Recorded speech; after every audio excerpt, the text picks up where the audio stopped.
Hello friends, मैं कृष्णा कुमार, आपका अपना चैनल पैराडॉक्स वीएसएबी में बहुत बहुत स्वागत है। तो चलिए बच्चों, आज मैं आपके लिए थेल्स प्रमेय पे आधारित प्रश्नों को लेकर आया हूं। कहने का मतलब उसका लेक्चर लेके आया हूं, जिसमें आपको प्रश्न मिलेंगे। जब तक आप लेक्चर नहीं जानते रहिएगा तो प्रश्न कैसे अप्रोच कर पाइएगा। तो उसी पे आधारित, थेल्स पे आधारित सभी प्रश्नों का मैंने लेक्चर लेकर आया हूं यहाँ पे। ओके, तो देखते हैं थेल्स प्रमेय पे लेक्चर क्या क्या आते हैं। तो सबसे पहले हम जानते हैं त्रिभुज के कुछ गुण के बारे में, कुछ त्रिभुज के बारे में जान लेते हैं। तो उसके बाद हम लोग स्टार्ट करेंगे थेल्स प्रमेय के बारे में जानने के। ठीक है, तो स्टार्ट करते हैं।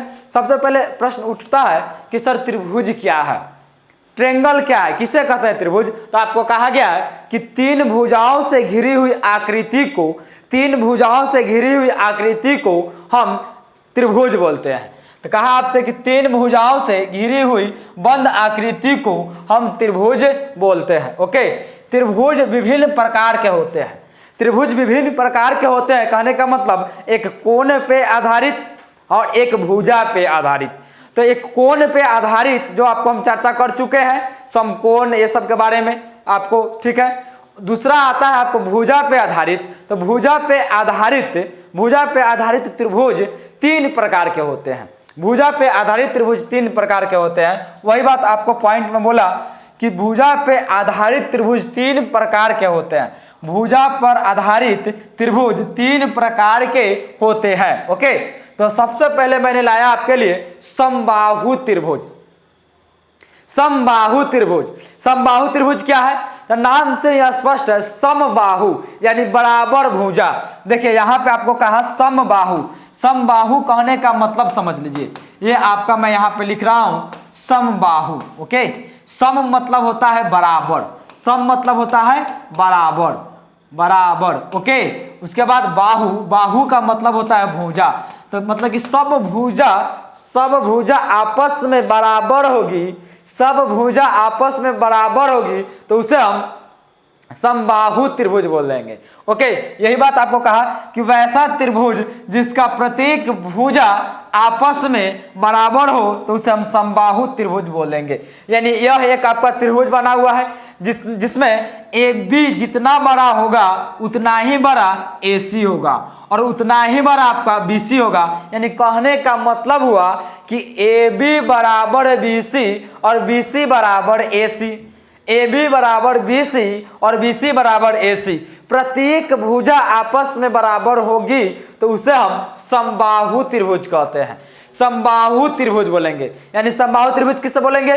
तो वैसा त्रिभुज जिसका प्रत्येक भुजा आपस में बराबर होगी तो उसे हम समबाहु त्रिभुज बोलेंगे। ओके, यानी आपसे कहा कि AB बराबर BC और BC बराबर AC, यानी यह जो त्रिभुज है वह आपका समबाहु त्रिभुज है। ओके, अब बढ़ते हैं नेक्स्ट की ओर। नेक्स्ट त्रिभुज क्या है मेरा? तो देखिएगा, इसमें प्रत्येक कोण, सबसे पहले बता देते, इसमें प्रत्येक कोण 60 डिग्री के होते हैं। यानी समबाहु में प्रत्येक भुजा भी आपस में बराबर होती ही है, लेकिन प्रत्येक कोण भी आपस में बराबर होगी। तो यह 60 डिग्री, यह 60 डिग्री और यह भी 60 डिग्री। आप जानते हैं कि त्रिभुज में सभी कोणों का योग, यानी त्रिभुज के तीनों कोणों का योग 180 डिग्री होता है और इसके सभी कोण को आप जोड़ लीजिएगा तो आपको 180 डिग्री मिल जाएंगे। ओके, अब आगे बढ़ते हैं हम। आगे हमसे क्या बोले, ये त्रिभुज आपका दूसरा आएगा, वो आपका है समद्विबाहु। ये सारे के सारे इंपॉर्टेंट है आपके लिए, जबकि आपके ऑब्जेक्टिव में डायरेक्ट प्रश्न पूछे जाते हैं इनसे। ओके, ध्यान दीजिएगा। क्या कहा कि समद्विबाहु त्रिभुज किसे कहेंगे? तो वैसा त्रिभुज जिसमें दो भुजा आपस में बराबर होगी, जो दो भुजा आपस में बराबर होगी, जिसकी दो भुजा आपस में बराबर होगी उसे हम समद्विबाहु त्रिभुज बोलेंगे। यानी आपसे कहा कि वैसा त्रिभुज जिसकी दो भुजाओं की लंबाई आपस में बराबर हो तो उसे हम समद्विबाहु त्रिभुज कहते हैं। ओके, यानी यह एक आपका समद्विबाहु त्रिभुज है जिसमें AB की लंबाई जितना होगी उतना ही लंबाई AC की, यानी AB बराबर AC, AB बराबर AC। यहाँ पे मैं डायटिज करके लिखूं तो आएगा आपका कि ए बी की जितनी लंबाई होगी उतना ही लंबाई ए सी का होगा, लेकिन B C does not equal to हो जाएंगे। B C does not equal to यानी बी सी की लंबाई आपस में बराबर नहीं होगी। अगर बी सी की लंबाई आपस में बराबर कर रहे हैं यानी ये समद्विबाहु हो जाएंगे, और समद्विबाहु हम समबाहु हो जाएंगे। और जबकि हमको समद्विबाहु कहता है कि दो ही भुजा की लंबाई आपस में बराबर होगी तो वह समद्विबाहु। नाम से यह स्पष्ट है कि सम लेकिन द्विबाहु, द्वि मतलब कि दो भुजा आपस में बराबर होगी तो आपका वह समद्विबाहु त्रिभुज कहलाएंगे। यानी ए बी बराबर ए सी, ए बी बराबर ए सी, लेकिन does not equal to B C. क्यों? क्योंकि तीसरा भुजा आपस में बराबर की बात हमसे नहीं कहा, इसलिए नहीं होगा। ओके, यही आपको कहा। और इसमें एक बात जानिए कि आपका कोण बी बराबर कोण सी, कोण बी बराबर कोण सी, ये दोनों कोण आपस में बराबर होते हैं। कोण बी बराबर कोण सी, आपको यहां भी लिखा हुआ है कि ए बी बराबर ए सी, ए बी बराबर ए सी, तो कोण बी बराबर कोण सी होंगे। यानी कि समद्विबाहु में जो दो भुजा आपस में बराबर होते हैं तो उनसे जो सटकर कोण बनेंगे, ये जो आपस में बराबर है, यहाँ जो सट के कोण बनता है यह कोण, और यह भुजा भी आपस में बराबर है, यह सट के जो कोण बनता है वह आपस में इक्वल होते हैं यानी बराबर होते हैं। यही आपसे कहा कि कोण बी बराबर कोण सी होंगे। ए बी बराबर ए सी यानी कि ए बी की लंबाई जितना होगा उतना ही लंबाई ए सी का। ओके, अब हम मिलते हैं नेक्स्ट ट्रायंगल के बारे में। नेक्स्ट ट्रायंगल क्या कहता है हमसे बाबू? तो विषम बाहु त्रिभुज के बारे में। विषम बाहु त्रिभुज में के बारे में कहता है कि वैसा त्रिभुज जिसकी एक भी भुजा आपस में बराबर नहीं होगी, एक भी भुजा आपस में बराबर नहीं होगी, वह विषम बाहु त्रिभुज कहलाती है। यानी यही कहा कि वैसा त्रिभुज जिसके तीनों भुजाओं की लंबाई भिन्न भिन्न होती है उसे हम विषम बाहु त्रिभुज कहते हैं।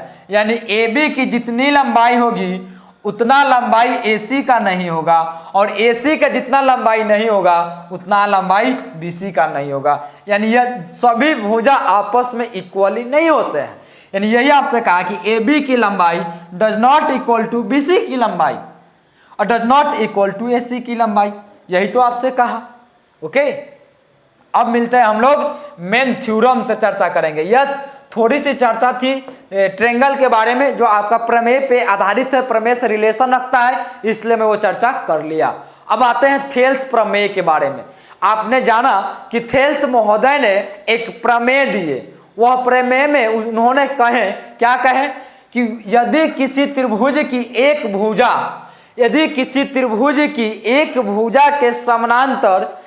भुजा के समानांतर खींची गई रेखा, यह एक त्रिभुज है तो एक भुजा के समानांतर खींची गई रेखा अन्य दो भुजाओं को एक ही अनुपात में विभाजित करती है तो उसे हम थेल्स प्रमेय कहते हैं। पुनः एक बार रिपीट कर देता हूं कि यदि किसी त्रिभुज के एक भुजा के समानांतर खींची गई रेखा तो अन्य दो भुजाओं को, यही कहा आपसे कि अन्य दो भुजाओं को एक ही अनुपात में विभाजित करेगी या विभाजित करती है, उसे हम थेल्स प्रमेय कहते हैं। कहने का मतलब क्या हुआ? तो एक त्रिभुज है, ये आपका एक त्रिभुज है, ठीक है। तो एक भुजा के समानांतर, इसका नाम ए, इनका नाम बी, इनका नाम सी, तो यह भुजा के समानांतर खींची गई रेखा जिसका नाम हो गया आपको डी और ई। तो एक भुजा के समानांतर खींची गई रेखा तो अन्य दो भुजाओं को एक ही अनुपात में बांटता है। यानी कि आपसे कहा कि ए डी बटा डी बी बराबर ए ई बटा ई सी। ओके, यही आपसे थेल्स प्रमेय कहते हैं चीख कर। यही आपसे कहा ये फिगर कि जब ए डी बटा एक त्रिभुज है और त्रिभुज के समानांतर खींचा गया है, ये दोनों पैरेलल है, समानांतर खींची गई रेखा आपको एक ही अनुपात में बांटेगी दोनों भुजाओं को। यानी कि ए डी तो ए डी, डी बी बटा में तो डी बी, बराबर तो बराबर ए ई तो ए ई, बटा में ई सी तो ई सी, यही एक ही अनुपात में आपस में बांटता है। और इसी पे आपका प्रमेय पर, इसी प्रमेय पे आधारित बिल्कुल काफी ज्यादा प्रश्न आपके एग्जाम में पूछे गए हैं इसी ज्योमेट्री से। ओके, अब मिलते हैं थेल्स के विलोम से। थेल्स के विलोम क्या कहता है, मतलब जस्ट इसका विपरीत। आपसे कहेंगे क्या कि यदि एक रेखा किसी त्रिभुज को दो भुजाओं को एक ही अनुपात में बांटती है तो वह एक ही अनुपात में बांटती है या विभाजित करती है तो वह तीसरी भुजा के समानांतर होती है। यानी यदि कोई रेखा एक त्रिभुज के अन्य दो भुजाओं को एक ही अनुपात में बांटेगी तो वह जो तीसरे भुजा के समानांतर होगी, तो वह जो होगी वो तीसरी भुजा के समानांतर होगी। यानी कहा कि यह एक त्रिभुज है और यह एक रेखा जो है इसे एक अनुपात में बांटती है अन्य दो भुजाओं को, AD बटा में DB बराबर AE बटा में EC। अगर बांटती है तो DE समानांतर BC होगा, यानी DE समानांतर BC, DE समानांतर BC। ओके, यही आपका विलोम है। हम लोग सिद्ध करेंगे, थेल्स प्रमेय के विलोम को सिद्ध करेंगे। आपको टोटली केवल और केवल प्रूफनेस पे ही, केवल प्रूफ पर आपका एक प्रमेय पूरा सिद्ध करवाएंगे एक लेक्चर में, ताकि आपको वहां से हर बातें क्लियर हो जाए। यहाँ पे केवल आपको यह जानकारी दे रहे हैं कि इस थ्योरम का जानकर उपयोग हम कैसे प्रश्नों में कर सकते हैं, इस थ्योरम का हम कैसे उपयोग कर प्रश्नों को अप्रोच करने में यह थ्योरम हमें महत्वपूर्ण भूमिका कैसे निभाएगी, इस बात पे केवल चर्चा करते हैं। आपके लिए मैंने एक पॉइंट बना के लाया। क्या पॉइंट है, तो यदि किसी त्रिभुज के एक कोण के समद्विभाजक रेखा उसकी माध्यिका हो तो वह त्रिभुज समद्विबाहु होगा। सबसे पहला प्रश्न आया आपके लिए कि सर ये समद्विभाजक रेखा क्या है, सबसे पहला क्वेश्चन यही है। यानी समद्विभाजक रेखा कहने का मतलब कि कोई एक त्रिभुज है आपका, मानिए यहाँ कोई एक त्रिभुज है और यहाँ जो कोण बनेगा और इसको बराबर दो भागों में बांटेगा, तो यह जो लाइन बराबर दो भागों में बांटा है तो इन्हीं का नाम होता है समद्विभाजक रेखा, समद्विभाजक रेखा। ओके, सारे कंफ्यूजन को मैं यहाँ पे दूर करूंगा। ओके, अब एक बात आती है आपका कि कहा माध्यिका। ये माध्यिका क्या है बाबू, माध्यिका क्या है? अभी प्रमेय पे नहीं चलते हैं, अभी प्रमेय में जो बातें का उपयोग हुआ है वो जान जाते हैं तो आसान हो जाएगी प्रमेय हमारे लिए। तो माध्यिका क्या है? तो माध्यिका मतलब होता है कि जिस पे आप माध्यिका डालते हैं तो उसको दो बराबर भागों में बांट देता है। यानी मान लीजिए कि मैंने यह एक त्रिभुज बनाया यहाँ पे, मैंने यह एक त्रिभुज बनाया यहाँ पे और यहां से मैं एक माध्यिका डाला, मैंने एक माध्यिका डाला, ऐसे करके मैंने एक माध्यिका डाला। यह जो माध्यिका डाला तो इसका नामकरण कर लेते हैं, AB और BC हो गया, ये आपका D हो गया। ये जो आप माध्यिका डाले हैं, माध्यिका मतलब बराबर भाग में बांट दिया। इस पे जो माध्यिका डाले हैं यह बराबर भागों में बांटा हुआ है, यानी जितना BD की लंबाई होगी उतना ही DC की लंबाई होगी। यही माध्यिका होता है, यही माध्यिका होता है, यानी जितना BD की लंबाई होगी उतना ही DC की लंबाई होगी, यह माध्यिका है। तो अब प्रमेय समझते हैं, माध्यिका समझ गए ना।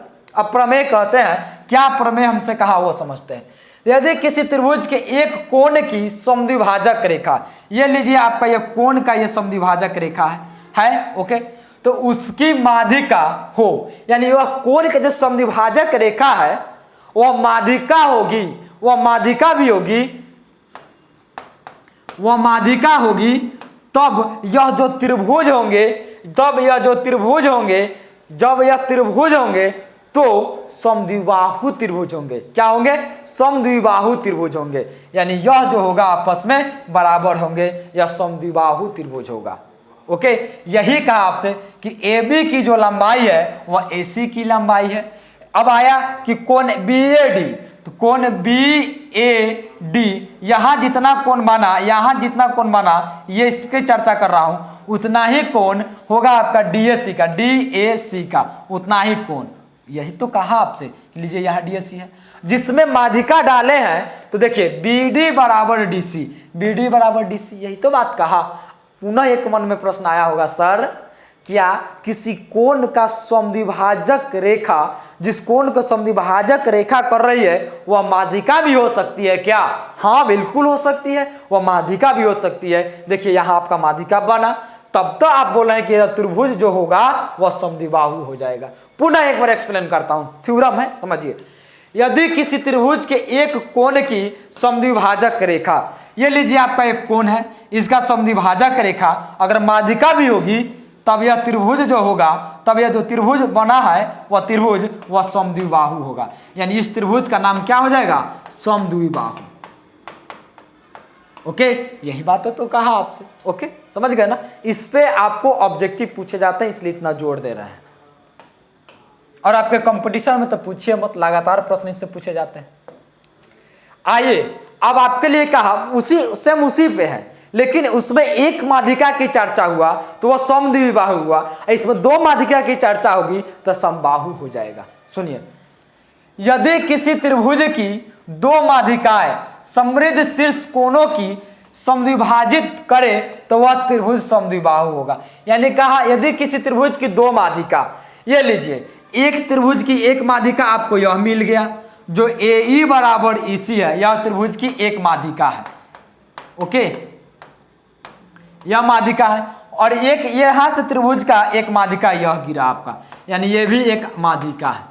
यानी आपको दो माध्यिका मिला। जब दो माध्यिका मिला तो ये आपका AE बराबर EC ये माध्यिका है, और यहाँ जो आपने ये बांटे हैं तो ये आपका हो जाएगा BD बराबर DC, ये भी तो माध्यिका है। और साथ साथ ये दोनों माध्यिका कोण समद्विभाजक भी हैं। ये दोनों माध्यिका कोण समद्विभाजक है। कहने का बाबू मतलब हुआ कि यहाँ जितना कोण बना है, यहाँ जितना कोण बना है उतना ही कोण यहाँ बना है।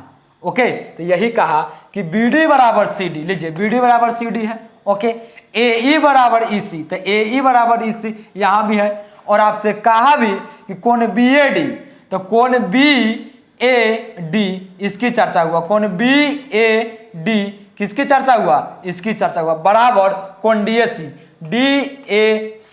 इसकी चर्चा हो गया, तो BD बराबर DC, तो BD बराबर आपका DC है। एक बार और चेक करते हैं, BAD कहने का मतलब इसकी चर्चा हुआ A, हम बीच में A है ना, तब A की चर्चा हुआ, यानी कि ये चर्चा हुआ आपका ये वाला, BAD हो गया। और आपसे कहा क्या? DAC, तो DAC लीजिए इसकी चर्चा हुआ, यानी ये दोनों आपस में क्या है? बराबर है। तब ना हुआ आपको BD बराबर DC, तो BD बराबर DC। ओके, और मैं इसकी चर्चा करूंगा, अगर इस कोण की चर्चा करूंगा, यह कोण, तो यह कोण भी होगा और यह कोण आपस में बराबर है। यानी कहने का मतलब है कि अगर एक त्रिभुज में एक माध्यिका है और समद्विभाजक वो भी रेखा है तो समझेंगे वह समद्विबाहु होगा। लेकिन अगर दो माध्यिका होंगे, और दोनों माध्यिका कोण समद्विभाजक रेखा भी होंगे तब समझेंगे वह समबाहु होंगे। यानी यह जो त्रिभुज होगा आपका वह समबाहु होंगे। ओके, यानी प्रत्येक भुजा आपस में बराबर, यानी कि AB बराबर AC बराबर BC, यही तो आपसे कह रहा है। ओके, त्रिभुज समबाहु होंगे। समझ में आ गया? अब हम नेक्स्ट त्रिभुज के बारे में देखते हैं। नेक्स्ट त्रिभुज हमसे क्या कहा? नेक्स्ट त्रिभुज हमसे कह रहा है समलंब के विकर्ण के बारे में। कहा कि समलंब के विकर्ण एक दूसरे को अनुपातिक विभाजित करते हैं। ये आपका समलंब है, ये समलंब चतुर्भुज है। ओके, इतना जानते हैं। एक विकर्ण यहां से ऐसे खींचा गया है, एक विकर्ण A से C तक खींचा गया है।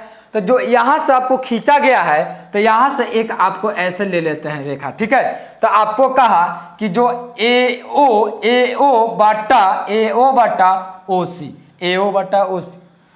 और OB बटा में OD, ये आपका अनुपातिक होते हैं। इससे भी काफी ज्यादा हमारे एग्जाम में प्रश्न पूछे जाते हैं और पूछे गए भी हैं लगातार, और इसका प्रूफ भी हमसे पूछता है, जिसको आपको हम प्रूफ करवाएंगे एक अलग लेक्चर में। पूरा का पूरा प्रूफनेस ही होगा। अब मिलते हैं इस पे। क्या कहा? तो त्रिभुज के किसी कोण के, ध्यान से सुनिएगा, त्रिभुज के किसी कोण को आंतरिक समद्विभाजक आंतरिक समद्विभाजक उस कोण को बनाने वाली भुजा के अनुपात में सम्मुख भुजा को अंतरिक्ता विभाजित करती है। कहने का मतलब हुआ कि यदि किसी एक त्रिभुज है तो त्रिभुज है, यहाँ का त्रिभुज के किसी कोण को, किसी भी कोण को, तो यह मान लीजिए कि ये एक कोण है, तो किसी भी कोण को आंतरिक समद्विभाजक, ये अंदर में समद्विभाजक एक रेखा है, ओके, जो एडी एक समद्विभाजक रेखा है, समझ रहे हैं ना। तो उस कोण को बनाने वाली भुजा, तो उस कोण को बनाने वाली भुजा, तो देखिए यह जो कोण बना, ये आपका बनाने वाली भुजा, ये कोण को बनाने वाली भुजा, एक ये भुजा बना रहा है कोण, यहाँ पे बनाने वाली भुजा के अनुपात, यानी कि ये ए बी बटा में ए सी का अनुपात जो होगा वह सम्मुख भुजा के, तो इसके सम्मुख भुजा यह बी डी है, तो यह आपका हो गया बी डी, जिसके सम्मुख भुजा यह डीसी हुआ तो यह हो जाएगा बट्टा में डीसी। सम्मुख भुजा के अंतरिक्ता विभाजित करता है, यही बात तो आपसे यह कहा कि ए बी बट्टा में ए सी, लीजिए ए बी बट्टा में ए सी बराबर तो बराबर, और बी डी बट्टा में डीसी, तो लीजिए बी डी बट्टा में डीसी। इतना ही प्रमेय पे बाबू आपको लगातार एग्जाम में काफी ज्यादा प्रश्न पूछे गए हैं, ऑब्जेक्टिव तो ऑब्जेक्टिव और सब्जेक्टिव तो सब्जेक्टिव। आपके एग्जाम में यह पूरा वीवीआई ही है, पूरा वीवीआई। और समझिए यह जो पॉइंट आपको बताए हैं, यह पॉइंट यह आपके ऑब्जेक्टिव के लिए बाबू, यह पॉइंट आपके ऑब्जेक्टिव के लिए काफी वीवीआई है। यह एक नंबरिया में काफी ज्यादा पूछा जाता है डायरेक्ट, यह आपका वीवीआई है, पूरा वीवीआई, समझ रहे हैं। उसके बाद देखिएगा एक ये हो गया और ये आपका एक ये है, ये भी वीवीआई है, और हम एक चर्चा इसकी करेंगे। ये लीजिए आपका थेल्स प्रमेय। थेल्स प्रमेय पर इस वाले डब्बा में, जो आप घिरे हुए डब्बा में देख रहे हैं पीला कलर में, इस पे पूरा आधारित प्रश्न पूछे जाते हैं। कैसे पूछे जाएंगे, आपको दे देगा कि एडी बराबर 2 सेंटीमीटर, डीबी बराबर 5 सेंटीमीटर, और एई बराबर 7 सेंटीमीटर, तो ईसी बराबर वाट, ऐसे करके पूछेगा। तो आप जानते रहिएगा तब ना कि आपका जो अनुपात होता है एडी बराबर डीबी और एई बराबर ईसी होता है, आप ही जानते रहिएगा तब ना। यानी कि एडी का मान हो जाएगा 2 और डीबी का मान हो जाएगा 5 और ई का मान हो जाएगा 7 और इसी का मान तुमको निकालना ही निकालना है। अब क्रॉस मल्टीप्लिकेशन गुना करवाइएगा, क्रॉस मल्टीप्लिकेशन गुना करवाइएगा तो गुना हो जाएंगे आपके ईसी गुना 2 बराबर 7 गुने 5, यानी कि ईसी बराबर 35 बट्टा में 2, 35 बट्टा में 2, ये आपका ईसी का मान कितना आ गया, यानी कि 35 बट्टा में 2। इस प्रकार से आपके एग्जाम में प्रश्न पूछे जाते हैं। एक और मैं बात बताऊंगा यहाँ पे थोड़ा सा, अगर एक त्रिभुज है, ध्यान दीजिएगा, नोट कीजिएगा, सारी बातों को आप कॉपी पे नोट करते रहिएगा ताकि आपको हर बात याद रहे, ठीक है। एक त्रिभुज के ये मिडिल पॉइंट मान लीजिए कि यह ए है, यह बी है, यह सी है, ओके। यह मान लीजिए यह मिडिल पॉइंट ए बी का मिडिल पॉइंट बी है और ए सी का मिडिल पॉइंट आपका यह डी और यह ई है। तो यह जो मिडिल पॉइंट होगा तो वह आपका आधा होता है, ये जितना बड़ा होगा वह इसका आधा होता है। यानी हम कह सकते हैं कि BC बराबर हाफ DE ऐसे होता है, यानी इसका आधा होता है यह DE, अगर मिडिल पॉइंट होगा तब की बात कहें। अगर आप डायरेक्ट यहाँ काट दीजिएगा तब आधा नहीं होगा, लेकिन यह दोनों का AB का मिडिल पॉइंट D है और AC का मिडिल पॉइंट अगर E है, तब इसकी अगर लंबाई 14 सेंटीमीटर है तो ऑटोमेटिक DE की लंबाई 7 सेंटीमीटर हो जाते हैं। समझ में आया? ये आपको मिलेंगे प्रश्न तो वहाँ अप्रोच करवाएंगे, इसलिए नहीं बताए थे आपको यहाँ पे। तो चलिए बच्चों, अब आपको हम नेक्स्ट वीडियो में थ्योरी सेक्शन तो आपका कंप्लीट हो गया थेल्स प्रमेय पे, अब डायरेक्ट मैं आपको लेके आऊंगा क्वेश्चन बैंक सॉल्यूशन में। जितना भी थेल्स पे आधारित क्वेश्चन होंगे उस क्वेश्चन को अप्रोच कराऊंगा, और आपसे यह रिक्वेस्ट है कि आप यह लेक्चर देखने के बाद डायरेक्ट क्वेश्चन बैंक सेक्शन में जाइएगा और थेल्स प्रमेय से रिलेटेड जितने भी प्रश्न होंगे वहां पर प्रश्नों का अप्रोच करने का मेथड सीखिएगा। यहाँ तो आपको केवल थ्योरम सिखाए हैं, वहां पे आपको इस थ्योरम का उपयोग कर प्रयोग कर कैसे प्रश्नों को अप्रोच करेंगे आसानी से, वहां पे आपको बताएंगे और ये सारे टॉपिक रिलेट हो जाएगा वहां पर और आपके माइंड में बैठ जाएगा हर बात। ओके, तब तक आपसे विदा लेना चाहेंगे। Thank you.